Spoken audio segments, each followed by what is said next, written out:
ሰላምና ጤና በያላችሁበት ተመኘን የተወደዳችሁ የመሃል ሚዲያ አድማጭ ተመልካቾቻችን እንደምንውላችኋል። እነሆ ዘወትር በዚህ ሰዓት ወደ እናንተ የሚደርሰው መሃል ዜናችን ተጀምሯል። በቅድሚያም ዋና ዋናዎቹን ራሱን የምኒልክ ዕዝ ፍቃዱ በላይ ክፍለ ጦር ብሎ የሚጠራው የፋኖ ቡድን እጅ ሰጠ። የትግራይ ሰራዊት የጸረ ድሮን ቴክኖሎጂን ጨምሮ በርካታ ስትራቴጂካዊ መሳሪያዎችን እንደታጠቀ የትግራይ ሰራዊት ከፍተኛ አዛዥ የሆኑት ብርጋዴር ጀነራል ምግበይ ኃይለ ይፋ አደረጉ። የኢፌዴሪ ጠቅላይ ሚኒስትር ዶክተር አብይ አህመድ በድሬዳዋ የተገነባውን እምርታ ቤተ መጻሕፍትን ጎበኙ። ወደ ታራሚ ሊገባ የነበረ 1 ኪሎ የሚመዝን አደንዛዥ እጽ በፍተሻ መያዙን ፖሊስ ገልጿል። ዝርዝር ዘገባውን ይዘናል።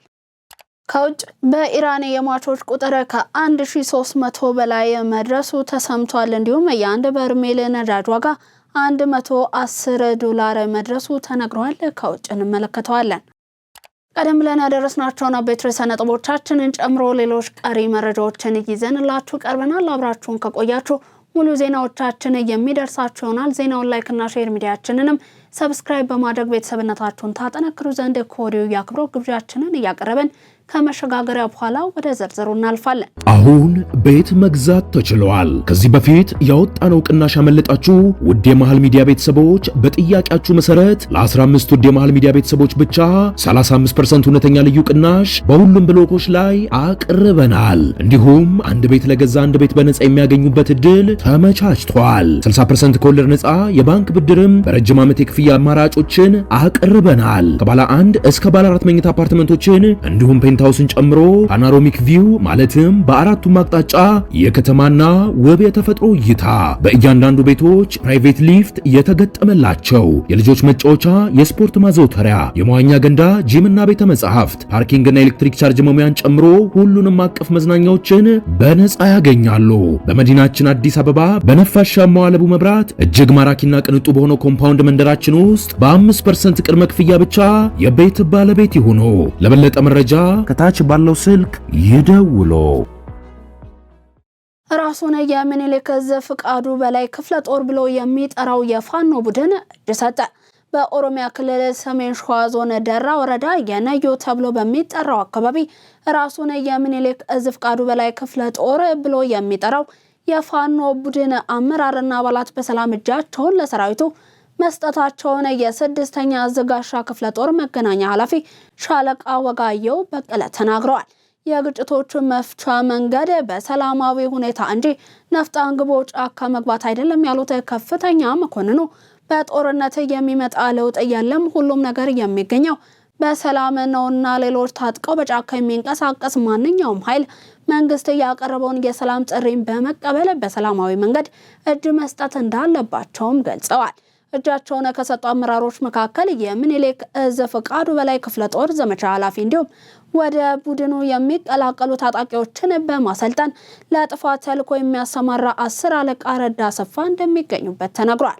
ቡድኑ የተሳሳተ መንገድን በመከተል ጫካ በመግባት በሀገርና በሕዝብ ላይ በርካታ በደሎችን ሲያደርስ መቆየቱን ገልጾም አሁንም የበደልነውን ሕዝብ ይቅርታ በመጠየቅ ሀገርንና ሕዝብን ለመካስ ዝግጁ ነን ያሉት የትግራይ ሰራዊት የጸረ ድሮን ቴክኖሎጂን ጨምሮ በርካታ ስትራቴጂካዊ መሳሪያዎችን እንደታጠቀ የትግራይ ሰራዊት ከፍተኛ አዛዥ የሆኑት ብርጋዴር ጀነራል ምግበይ ኃይለ ተናገሩ። የሰራዊቱ የምዕራብ ግንባር አዛዥ የሆኑት ምግበይ ኃይለ ይህንን ያስታወቁት ከድምጽ ወያኔ ቴሌቪዥን ጋር ባደረጉት ልዩ ቃለ ምልልስ መሆኑን አውራምባ ታይምስ የተሰኘው የበይነ መረብ ሚዲያ ዘግቧል። ጀነራሉ በማብራሪያቸው አንድን ጦርነት ውጤታማ በሆነ መንገድ ለግብ ማድረስ የሚቻለው በጠራ አስተሳሰብ የተቃኘ ዓላማ ያለው ጠንካራ ሰራዊት ሲኖርና ሰራዊቱም በተናጠል እንዲሁም ግልጽነት ባለው አኳኋን ሲመራ ነው ማለታቸውም ነው የተገለጸው። እነዚህ መሰረታዊ ምሰሶች ደግሞ በአሁኑ ሰዓት በትግራይ ሰራዊት ውስጥ የሚገኙ መሰረታዊ እሴቶች ናቸው ሲሉ አክለዋል። አሁን ላይ በትግራይ ክልል ያለው ሰራዊት የተማረና ስለ ሳይንስና ቴክኖሎጂ በቂ ዝግጅት ያለው ነው ማለታቸውም ተመላክቷል። ጀነራል ምግበይ በነበራቸው ቃለ ምልልስ በድሮኖች ተመክተው ለሚዝቱብን አካላት ያለኝ መልእክት ዛሬ እንደ ድሮ አይደለንም። ለድሮን ጸረ ድሮን፣ ለታንክ ጸረ ታንክ፣ ለአውሮፕላን ጸረ አውሮፕላን መሳሪያዎችን መታጠቃችንን ባይዘነጉ የተሻለ ነው ማለታቸውን ዘገባው ጠቅሷል። የጦር አዛዡ በሰጡት ማብራሪያ TDF የህዝብ እንጂ የግለሰብ አመራር የግል ፍላጎት ማስፈጸሚያ መሳሪያ አይደለም ብለዋል።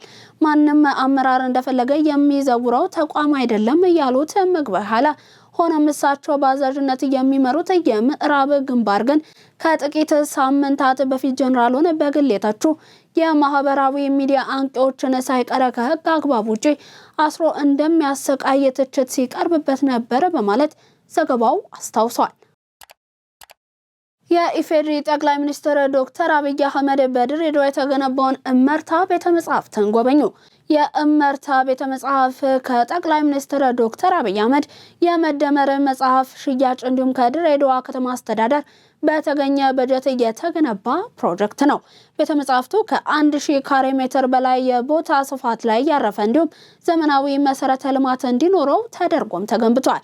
3 የወለል ብዛት የያዘው እመርታ ቤተመጻሕፍት አገልግሎቱን ለሚፈልጉ ተስማሚ የሆነውን የድሬን አየር እያገኙ እንዲገለገሉም የተራስ ቦታ ተዘጋጅቶለታል። ቤተመጻሕፍቱ የብሬል ማንበቢያ ቦታ፣ ለልዩ ፍላጎት ተጠቃሚዎች የተዘጋጀ የአይቲ ማዕከል፣ ከክፍል ውጪ የንባብ ቦታ፣ የግል እንዲሁም የቡድን ማንበቢያና የጥናት ክፍሎች እንዲሁም የኮንፈረንስ ክፍልን አካቷል። በአጠቃላይ እመርታ ቤተመጻሕፍት በአንድ ጊዜ ከ1000 ሰው በላይ አገልግሎት መስጠት እንዲችል ሆኖ የተገነባ ሲሆን በመጽሐፍ መደርደሪያው ላይ ብቻ 1 ሚሊዮን መጽሐፍትን የመያዝ አቅምም አለው። ጠቅላይ ሚኒስትሩ ከቤተመጻሕፍቱ ባለፈ በከተማ የተሰሩ የተለያዩ ስፍራዎችንም ጎብኝተዋል። ወደ ታራሚ ሊገባ የነበረ 1 ኪሎ የሚመዝን አደንዛዥ እጽ በፍተሻ ተያዘ። በአርባ ምንጭ ማረሚያ ፖሊስ ተቋም ኤርገንዶ ጫማ ቦርብሮ ደብቆ ወደ ታራሚ ሊገባ የነበረ 1 ኪሎ ግራም የሚመዝን አደንዛዥ እጽ በፍተሻ መያዙን የተቋሙ አዛዥ ኮማንደር አለሙ ኬንቶ ገልጸዋል። ዕለተ ቅዳሜ የጧቱ ፈረቃ ተጠናቆ ከሰዓት ብዙ ህዝብ የሚገባበት ቀን እንደመሆኑ በፖሊሳዊ ሙያ የሰውነትና የንብረት ፍተሻ ይጀምራል። ወጣት አዳነ ደሳለኝ ከህግ ታራሚ ጋር በመመሳጠር ምቹ ሁኔታን እየጠበቀ ኤርገንዶ ጫማ ቦርብሮ 1 ኪሎ ግራም የሚመዝን አደንዛዥ እጽ ደብቆ ይመጣል። የዕለቱ ሴትና ወንድ ፈታሾች ለፍተሻ እንዲተባበረ በመጠየቅ ሲፈትሹት ሁልጊዜ የሚመላለስ ጠያቂ በመሆኑ ግን ዝም ብሎ እንዲገባ አልፈቀዱለትም። ይልቁንስ ጫማ እንዲያወልቅና እንዲፈተሽ በማድረግ በኤርገንዶ ጫማ ቦርብሮ ሊያስገባ የነበረው እጽ ተይዟል። የአርባ ምንጭ ማረሚያ ፖሊስ ተቋም ለታራሚው ዘመድ ጠያቂዎች ከእንደዚህ አይነት ተግባር በመቆጠብ ለማረብ ማነጽ ስራ አጋዥ እንዲሆኑ ጥሪውን አቅርቧል። የአማራ ብሔራዊ ንቅናቄ አብን በ7ኛው ጠቅላላ ምርጫ በንቃት ለመሳተፍ የሚያስችለውን ዝግጅት እያከናወነ እንደሚገኝ የፓርቲው ሊቀመንበር ዶክተር በለጠ ሞላ ገለጹ። የኢትዮጵያ ብሔራዊ ምርጫ ቦርድ ባወጣው መርሃ ግብር መሰረትም 7ኛው ጠቅላላ ምርጫ ግንቦት 24 ቀን 2018 ዓ.ም ለማካሄድ የቅድመ ዝግጅት ስራዎች እየተከናወኑ ይገኛሉ። ተጨማሪ ያለን እንደሚከተለው ይቀርባል።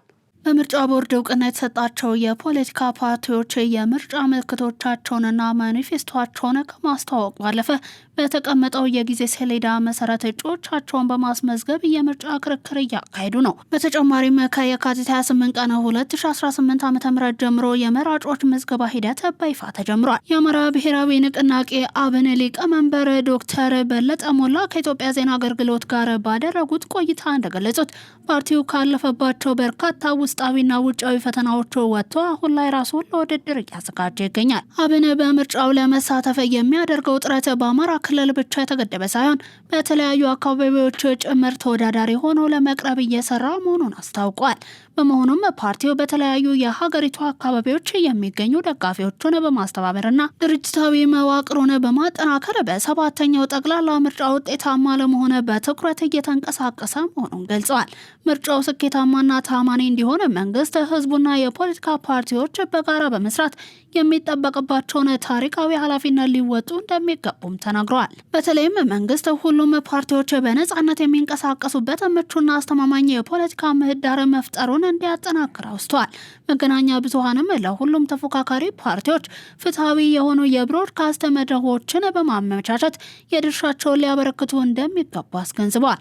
እነዚህ የተቀናጁ ጥረቶች ኢትዮጵያ ወደ ላቀ የዲሞክራሲ ስርዓት እንድትሸጋገር ትልቅ ፋይዳ እንደሚኖራቸውም ሊቀመንበሩ አብራርተዋል። የፖለቲካ ፓርቲዎች የሀሳብ ልዕልናን በማስቀደም ተጨባጭና ለሀገር የሚጠቅሙ አማራጭ እቅዶቻቸውን ለመራጩ ህዝብ ማቅረብ እንዳለባቸውም ተናግረዋል። ፓርቲያቸው አሁን ላይ የተፈጠሩትን የፖለቲካ እድሎች በአግባቡ በመጠቀም ሂደቱ ነጻና ዲሞክራሲያዊ ሆኖ እንዲጠናቀቅ የሚጠበቅበትን ድርጅታዊ ኃላፊነት ለመወጣት ዝግጁ መሆኑንም ነው ያረጋገጡት።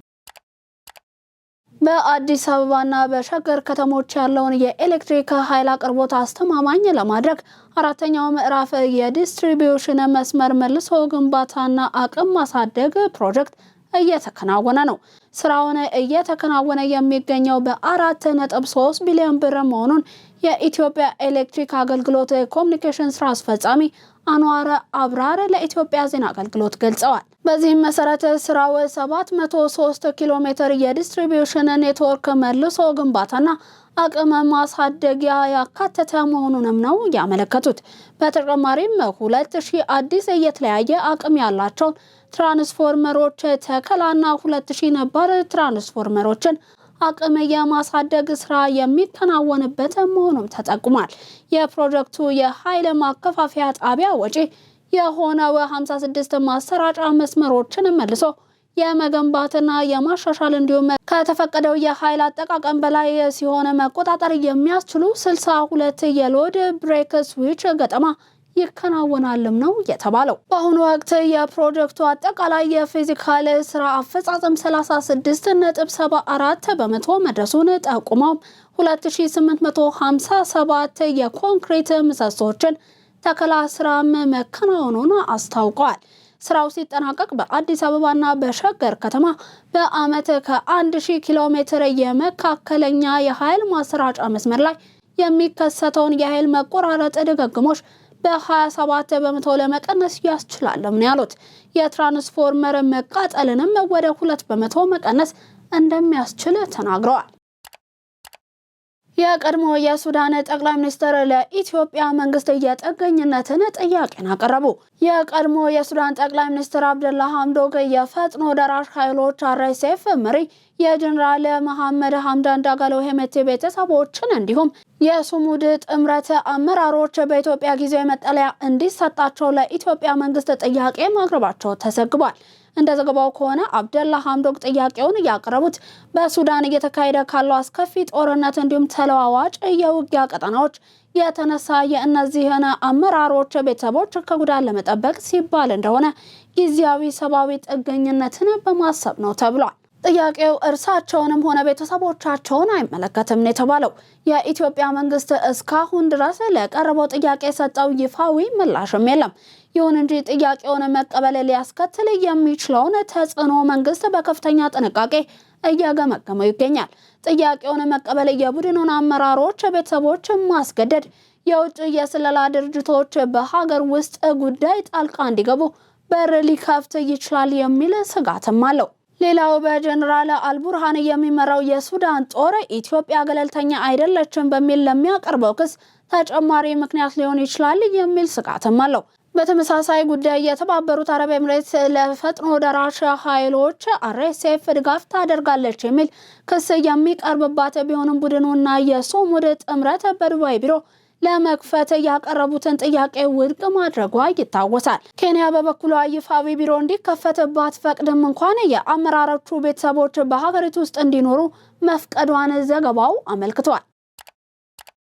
የተወደዳችሁ የመሃል ሚዲያ አድማጭ ተመልካቾቻችን እየተመለከታችሁ የምትገኙት ለዛሬ ዕለተ ሰኞ ወደ እናንተ እንዲደርስ የተጠናከረውን የቀን መረጃችንን ነው። አሁን ደግሞ ከውጭ የዜና ምንጮች ወደ ያዝናቸው አለፍን። በፓርኮች በተከበበችው አዲሷ ፒያሳ ላይ አፓርትመንት ቤቶችን ከታላቅ የ30% ቅናሽ ጋር በካሬ በ73500 ብር ብቻ የወዳጅነትና የአራዳ ፓርክ ውብ እይታ ያላቸው ዘመናዊ አፓርትመንቶችን ባለ 1 መኝታ በ3.6 ሚሊዮን ብር ሙሉ ክፍያ፣ ባለ 2 መኝታ በ6.9 ሚሊዮን ብር ሙሉ ክፍያ፣ ባለ 3 መኝታ በ9.5 ሚሊዮን ብር ሙሉ ክፍያ ወይንም በ514000 ብር 10% ቅድመ ክፍያ ጀምሮ ቀሪውን በ3 ዓመት በግንባታ ሂደት እየከፈሉ የቤት ባለቤት ይሁኑ። የሪ በከንቱ የሰራተኛ ሰፈር የአሮጌው ቄራ የደጃችሁ ቤት ሰፈር ልጆች በአዲሷ ፒያሳ አዲስ ቤት አዲስ መንደር ከሜሪት ፕሮፐርቲስ በመኖሪያ መንደር ውስጥ የከርሰ ምድር ውሃ፣ የመዋኛ ገንዳ፣ ጂምናዚየም፣ ደረጃቸውን የጠበቁ ሰፋፊ ሊፍቶች፣ ምቹና በቂ የመኪና ማቆሚያ፣ አውቶማቲክ ጀነሬተር፣ ሰፊ የጋራ መገልገያ ሰገነት ያካተቱ ናቸው። በተጨማሪም በመሃል ተክለ ሃይማኖት የንግድ ሱቆችን ይዘን እየመጣን ነው። ቀድሞ ለመመዝገብ በ0988 44 1164 ፈጥኖ ይደውሉ። ሜሪት ፕሮፐርቲስ። በኢራን የሟቾች ቁጥር ከ1300 በላይ መድረሱ ተነገረ። የኢራን ምክትል የጤና ሚኒስትር አሊ ጃፋሪያን ባለፉት 9 ቀናት ብቻ ከ1255 በላይ ዜጎች ህይወታቸው ሲያልፍ 12000 የሚሆኑ ደግሞ መቅሰላቸውን ከአልጀዚራ ጋር በነበራቸው ቆይታ ይፋ አድርገዋል። ባለስልጣኑ በአሜሪካና እስራኤል የጋራ ጥቃት 200 ሴቶች ሲገደሉ በአጠቃላይ የተጎጂዎች እድሜ ከ8 ወር እስከ 88 ዓመት እንደሚደርስም ጠቁሟል።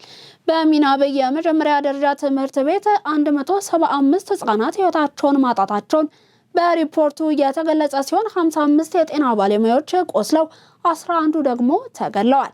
የኢራን ምክትል የጤና ሚኒስትር አሊ ጃፋሪያን ከአልጀዚራ ጋር ባደረጉት ቃለ መጠይቅ የኢራን የጤና ስርዓት ለሀገሪቱ ፍላጎት በቂ ጥንካሬ ያለው ሲሉም ተናግረዋል። ምክትል ጠቅላይ ሚኒስትሩ አሊ ጃፋሪያን አክለው ኢራን የጤና እንዲሁም የትምህርት ዘርፎችን የሚሸፍን የሕክምና ዩኒቨርሲቲዎች አሏት ብለዋል። የመድኃኒት ኩባንያዎች ለሀገሪቱ የሚያስፈልጉትን መድኃኒቶች በሙሉ እያመረቱ እንዲሁም እየሰሩ መሆናቸውንም ሚኒስቴር መስሪያ ቤቱ በባለስልጣኑ በኩል ይፋ አድርጓል። የአንድ በርሜል ነዳጅ ዋጋ $110 መድረሱ ተነገረ። ከ5 ቀን በፊት ባደረስናችሁ መረጃ መሰረት የዓለማችን ትልቁ የኢንቨስትመንት ባንክ የሆርሙዝ ሰርጥ ተዘግቶ የሚቆይ ከሆነ የዓለም የነዳጅ ዋጋ በቅርቡ በ30% ይጨምራል፣ አንድ በርሜል ነዳጅ 100 ይገባል የሚል ስጋት እንዳለው መግለጹን አደረሰናችሁ ነበር። ታዲያ ከደቂቃዎች በፊት የነዳጅ ሳምንታዊ የገበያ ማርኬት እንደተከፈተ በ10 ደቂቃ ውስጥ ብቻ አንድ በርሜል ነዳጅ 21% ጭማሪን አሳይቷል። የኢራን ጦርነት ከተጀመረ አንስቶ አንድ በርሜል ነዳጅ 65 በመቶ እድገት ማሳየቱም የተነገረው። ኢራን አንድ በርሜል ነዳጅ $200 እስኪገባ የሆርሙዝ ሰርጥ አይከፈትም ማለቷም ይታወሳል። የእስራኤል መከላከያ ሰራዊት አይዲኤፍ በኢራን የሮኬት ሞተር ማምረቻ ማዕከላትን እንዲሁም በበርካታ የረጅም ርቀት ባላስቲክ ሚሳይል ማስወንጨፊያ ጣቢያዎች ላይ ጥቃትን መሰንዘሩ ተሰምቷል። ይህ እርምጃ የኢራን መንግስት በእስራኤል በአሜሪካ የጦር ሰፈሮች እንዲሁም በባህረ ሰላጤው ሀገሮች ላይ የሚዘንቡትን መሳሪያዎች በብዛት የማምረት አቅሙን ለማዳከም እየተደረገ ቀጥተኛ ሙከራ ነው ተብሏል። ጥቃቱ ያነጣጠረው የኢራን ሚሳኤል አርሰናል የኢንዱስትሪ እምብርት ላይ ሲሆን ዓላማውም የቴህራን የጥቃት አቅም የአየር መከላከያ ስርዓቶችን ከጥቅም ውጪ ከማድረጉ በፊት በብዛት የሚመረቱትንና ርካሽ የሆኑትን የጥቃት መሳሪያዎችን ማክሸፍ ነው። በኒውዮርክ ከተማ ከንቲባ ማምዳኒ ተቃውሞ ላይ ፈንጂ ተወርውሮ 2 ሰዎች በቁጥጥር ስር ዋሉ። በግሬስ ማሽን ደጅ ላይ በተወረወረ ተቀጣጣይ ፈንጂ ሳቢያ 2 ሰዎች በቁጥጥር ስር ውለዋል። የቀኝ አክራሪ ሰልፈኞች ከተቃራኒ ወገን ተቃውሞ ጋር ግጭት ውስጥ መግባታቸውን ተከትሎ የኤፍቢአይ ምርመራም ተጀምሯል።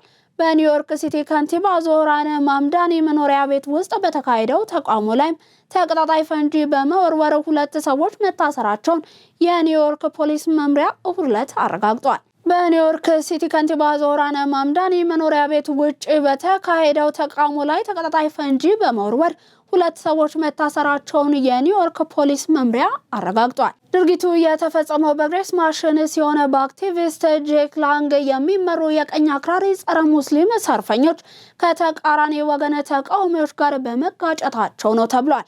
የፖሊስ ኮሚሽነር ጄሲካ ቲሽ እንደገለጹት ከሆነም የመጀመሪያ ደረጃ ትንታኔዎች መሳሪያው ለከባድ አካል ጉዳት ወይንም ለሞት ሊዳረግ የሚችል መሆኑን ያረጋገጡ ሲሆን መሳሪያው ለውሸት ማስፈራሪያ ወይንም ለጭስ ቦምብነት እየተሰራ አይደለም ብለዋል። በቦታው አቅራቢያ ተጥሎ የተገኘው ሁለተኛው መሳሪያ በምርመራ ላይ እንደሚገኝ ነው የተነገረው።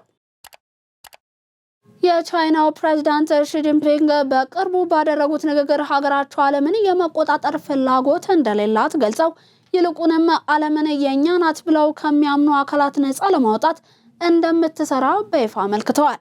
ፕሬዝዳንቱ ይህንን መልእክት ያስተላለፉት የቻይናን ወታደራዊ ዝግጁነትና ዘመናዊ የጦር መሳሪያዎችን በሚያሳይ መድረክ ላይ ሲሆን ንግግራቸው በተለይ ለምዕራባውያን ኃይሎች የተላከ ጠንካራ ማስጠንቀቂያ ተደርጎም ተወስዷል። ሺጂንፒንግ አጽንኦት የሰጡት ዓለም የጥቂት ሀያላን ሀገር የግል ንብረት መሆን እንደሌለባትና የቻይና ወታደራዊ ግስጋሴም ዓላማው ይህ እንደሆነ ነው።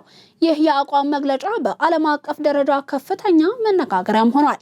አንዳንድ ተንታኞች ንግግሩን እንደ አዲስ የኃይል ሚዛን ፍለጋ ሲመለከቱት፣ ሌሎች ደግሞ ቻይና በዓለም መድረክ ያላትን ተጽዕኖ ለማስፋት የያዘችው ስልታዊ አካሄድ መሆኑን ይገልጻሉ። የተወደዳችሁ የመሃል ሚዲያ አድማጭ ተመልካቾቻችን ዜናዎቻችን ተጠናቀቁ። አብራችሁን ምርጫችሁ አድርጋችሁ ዜናዎቻችንን ስትመለከቱ ስለነበር እጅግ እያመሰገንን ዜናውን ላይክ እና ሼር ሚዲያችንንም ሰብስክራይብ በማድረግ ቤተሰብነታችሁን ታጠነክሩ ዘንድ የአክብሮት ግብዣችን ነው። በኔ ቦታ በቃው። ሰናይ ቀን ተመኘን።